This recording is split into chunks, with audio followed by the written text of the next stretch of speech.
माघ महामहत्तम अध्याय 20। हरे कृष्णा, राधे राधे। निर्णय सिंधु में कहा गया है कि माघ मास के समय मनुष्य को कम से कम एक बार पवित्र नदी में स्नान जरूर ही करना चाहिए, भले पूरे माघ स्नान के योग ना बन सके, लेकिन एक दिन के स्नान से ही श्रद्धालु के कम से कम जो पाप होते हैं जीवन के, वो खत्म हो जाते हैं और स्वर्ग लोक का अधिकारी बन जाता है। इसलिए नियम से, भाव से इस माघ मास का उपयोग करो और अपने पुण्य कर्मों को आसानी से बढ़ा लो। ये एक तरह से मुझे तो बम्पर सेल लगती है। आप सोचो आपको क्या करना है, अभी भी समय है।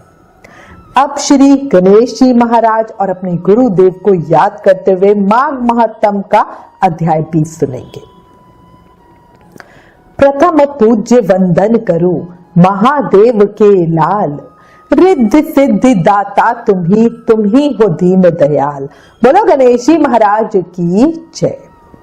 गुरु अनंत तक जानिए, गुरु की ना कोई छोर, गुरु प्रकाश का पुंज है निशाबाद की भोर। बोलो गुरुदेव महाराज की जय। कल हम माघ महामहत्तम के अध्याय 19 में बंदर और सरस का प्रसंग सुन रहे थे, जिसमें सारस ने बंदर को उसके पिछले जन्म का वृत्तांत सुनाया। अब आगे सारस से अपने पिछले जन्म का वृत्तांत सुनने के बाद वो बंदर बोला कि अब तुम मुझे अपने पिछले जन्म का वृत्तांत सुनाओ और बताओ कि तुम मेरे पुरोहित थे, फिर सारस क्यों बने। अब ये सुनकर वो सारस कहने लगा कि मेरी दुर्गति का कारण भी सुनो। एक समय राजा होकर तुमने नर्मदा नदी के किनारे पर सूर्य ग्रहण के समय बहुत से ब्राह्मणों के निमित्त 100 ढेर अन्न का दान किया था।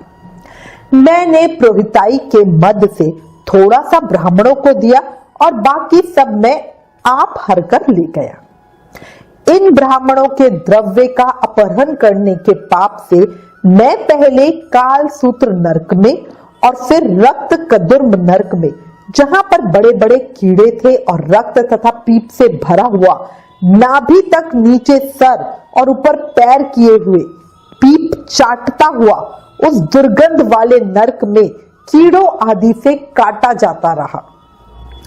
वहां मैं 3000 वर्षों तक उस यातना को भोगता रहा। 3000। मैं उस नरक के दुख का वर्णन भी नहीं कर सकता। फिर नरक की यातना से मुक्त होकर मैंने ये सारस का जन्म पाया, क्योंकि पिछले जन्म में मैंने अपनी बहन के घर से कांसे का बर्तन चुराया था। उसको मैंने एक जुआरी को दिया था, इसी से मैं सारस योनि में आया। ये मेरी स्त्री पिछले जन्म में ब्राह्मणी थी, इसने भी कांसे की चोरी की थी, इसी से ये मेरी स्त्री और इस जन्म में सारसी हुई। ये सब मैंने तुमसे कर्मफल कहा। अब भविष्य की बात भी सुनो। अब मैं, तुम और मेरी ये स्त्री भी हंस होंगे और काम रूप देश में सुख से निवास करेंगे। फिर इसके बाद गौर योनि में और फिर जाके दुर्लभ मनुष्य योनि को प्राप्त होंगे। मनुष्य योनि ही ऐसी है जिसमें पाप और पुण्य दोनों ही करा जा सकता है। इस प्रकार शिव की माया से ये सारा जगत मोह को प्राप्त होता है। न केवल हम ही, परंतु इस संसार के सभी जीव प्रवृत्ति मार्ग में फंसकर अच्छे और बुरे कर्म करते और उनका फल भोगते। इसलिए सब प्राणियों को धर्म का सेवन करना चाहिए। देवता, असुर, मनुष्य, व्याघ, कीड़े मकोड़े सभी से कंटक रूपी मार्ग नहीं छोड़ता। केवल वेदांत जानने वाले योगी ही इस मार्ग से बच सकते हैं। इसी कारण बड़े बड़े महात्मा भी कर्म फल को टाल नहीं सकते। उपाय से तथा बुद्धि से कोई भी इसको नहीं बदल सकता। तुम पहले राजा थे, फिर नरक में गए, अब बंदर की योनि में वन में फिरते हो और फिर अगला भी ऐसा ही जन्म पाओगे। ऐसा विचार कर आनंद पूर्वक और धैर्य धरकर विचरते हुए काल की प्रतीक्षा करो। तब वानर ने कहा कि पिछले जन्म में मैं तुम्हारी पूजा करता था, अब तुम मुझको प्रणाम करते हो। तुम जाति के स्मरण से मेरे पिछले जन्म के वृतांत को जानते हो। आनंद पूर्वक रहो, तुम्हारा कल्याण हो। तुम्हारे वचनों को सुनकर मैं मोह रहित होकर वन में विचरूंगा। इसके बाद वो प्रेत कहने लगा कि हे पथिक, मैंने नदी के तट पर बंदर और सारस का ये संवाद सुना, तब मुझको बोध हुआ और मेरे मोह तथा शोक का भी अंत हुआ। फिर वो प्रेत कहने लगा, हे पथिक, मैं इस समय तुम्हारे पास जो ये गंगा जल है उसे मांग रहा हूं, क्योंकि मैंने इसका बहुत कुछ महत्तम सुना है। मैंने इस पर्वत पर गंगा जल का बड़ा अद्भुत आश्चर्य देखा, इसलिए ये जल तुमसे मांग रहा हूं।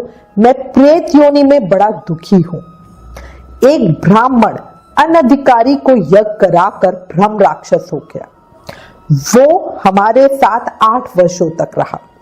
उसके पुत्र ने उसकी अस्थियों को इकट्ठा करके गंगा में कनखल स्थान में गिरवा दिया।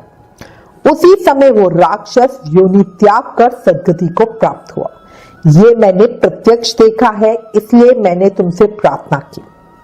मैंने पहले जन्म में तीर्थ स्थानों में बड़े बड़े दान लिए थे और उनका प्रायश्चित नहीं किया था। इसी से मैं हजारों वर्ष तक इस प्रेत योनि, जिसमें अन्न और जल मिलना बहुत दुर्लभ है, उसमें दुख पा रहा हूं। इस योनि में मुझको हजारों वर्ष बीत गए।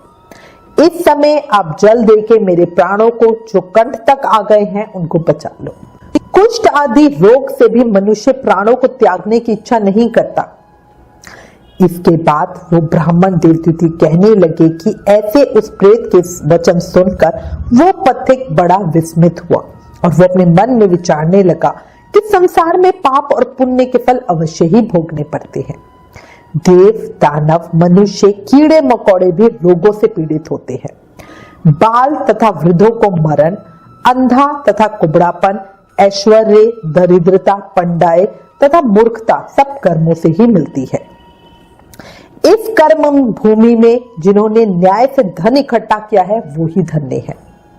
अब ये सुनकर प्रेत रूपी केरल का जो ब्राह्मण वसु था वो गदगद वाणी में बोला, हे पथिक, मैं जानता हूं कि आप सर्वज्ञ हैं। आप मुझको जीवन का आधार जल इस प्रकार दो जैसे मेघ चातक को देता है। तब वो पथिक कहने लगा कि हे प्रेत, मेरे माता पिता भृगु क्षेत्र में बैठे हैं, मैं उन्हीं के लिए ये गंगा के संगम का जल लाया हूं। अब बीच में तुमने ये जल मुझसे मांग लिया है। अब मैं इसी धर्म संदेह में पड़ गया हूं, पर मैं कांड वस्तु में यज्ञों को इतना नहीं मानता जितना प्राण रक्षा को मानता हूं। इसलिए मैं तुम्हें जल देके तृप्त करके अपने माता पिता के लिए फिर से जल लाऊंगा। इसके बाद वो देवदूती ब्राह्मण कहने लगे कि इस प्रकार उस पथिक ने गंगा यमुना के संगम का जल उस प्रेत को दे दिया। उस प्रेत ने प्रीति पूर्वक उस जल को पिया और उसी समय वो प्रेत शरीर को छोड़कर दिव्य देहधारी हो गया। इसके बाद वो पिशाच रूपी राजा चित्र कहने लगा कि मुझे केरल ब्राह्मण वासु की इस कथा ने बड़ा आनंद दिया।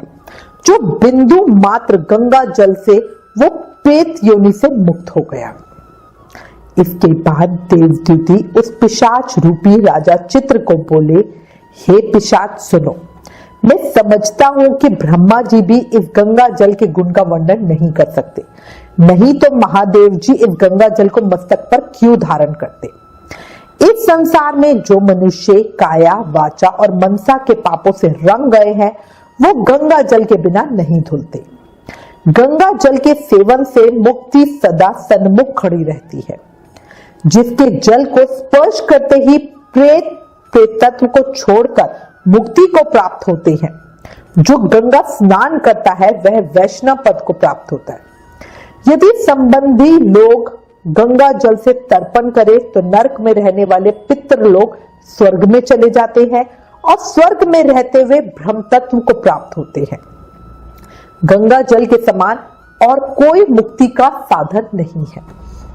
ये सब सुनकर पिशाच रूपी राजा चित्र वहां से चला गया और जब माघ का महीना आया तो उसने सुने हुए प्रयाग महत्तम के अनुसार गंगा यमुना के संगम पर स्नान करके भक्ति पूर्वक नारायण की स्तुति करता हुआ वो गंधर्वों से सेवित उत्तम विमान पर बैठकर इंद्रपुरी को चला गया। इसके बाद लोमेश ऋषि वेद निधि ब्राह्मण से बोले, सो हे द्विज, ये पाप मोचन नाम का पुराना इतिहास पापों का जल्दी ही नाश करता है। इसमें धर्म का ज्ञान होता है। ये पुण्य, यश तथा कीर्ति को बढ़ाने वाला है, ज्ञान तथा मोक्ष को देने वाला है। तुम्हारा पुत्र और ये सभी गंधर्व कन्याएं सद्गति पाने के लिए हमारे साथ प्रयाग चलो। वहां पर हम सब ऐसा स्नान करेंगे जो देवताओं को भी दुर्लभ होता है। वहां पर शाप से पैदा हुआ पिशाचपन सब नाश को प्राप्त हो जाएगा। इस प्रकार लोमेश ऋषि के मुख से अमृतमय मधुर कथा को सुनकर मानो अमृत पीकर सब प्रसन्न हुए और पाप रूपी समुद्र से पार हुए। इसके बाद लोमेश ऋषि के साथ ही सब लोगों ने दक्षिण दिशा को प्रस्थान किया। माघ महा महत्तम अध्याय 20 समाप्त। क्षणभंगुर जीवन है पगले, कर ले प्रभु का ध्यान रे। क्षणभंगुर जीवन है पगले, कर ले प्रभु का ध्यान रे। ना जाने कब देह का पंछी कर जाए प्रस्थान रे। ये याद रखो, मन में बसा लो, जीवन का कोई भरोसा नहीं है। अपने आप को भगवान को आश्रित कर दो। और देखो, राजा चित्र की कथा से हमें पता चलता है कि भगवान शिव और भगवान विष्णु में कोई अंतर नहीं है। भगवान ने स्वयं श्रीमद् भागवत महापुराण में बोला है कि जो मुझको पूजे शिव को नहीं और जो शिव को पूजे मुझे नहीं, दोनों पापी हैं। इसलिए दोनों में भेद मत करो, ये बहुत गलत होता है। प्रेम से, मन से, हर समय, हर पल, हर सांस के साथ नाम जाप करते रहो, क्योंकि कलयुग केवल नाम आधारा। सिर्फ इस कलयुग में मुक्ति पाना चाहते हो, भक्ति पाना चाहते हो, शक्ति पाना चाहते हो, प्रेम पाना चाहते हो, तो उसका एक सरल आसान रास्ता है नाम जाप करना। हरे कृष्ण कृष्ण कृष्ण हरे हरे, हरे राम राम राम हरे हरे। हर समय, हर पल, हर सांस के साथ बस यही बोलते रहो। और एक रिक्वेस्ट, इन वीडियोस को ज्यादा से ज्यादा शेयर करो ताकि माघ मास के प्रभाव को सबको बताकर हम अपने शास्त्रों का ज्यादा से ज्यादा प्रचार कर सके। ये भी एक सेवा है। राधे राधे।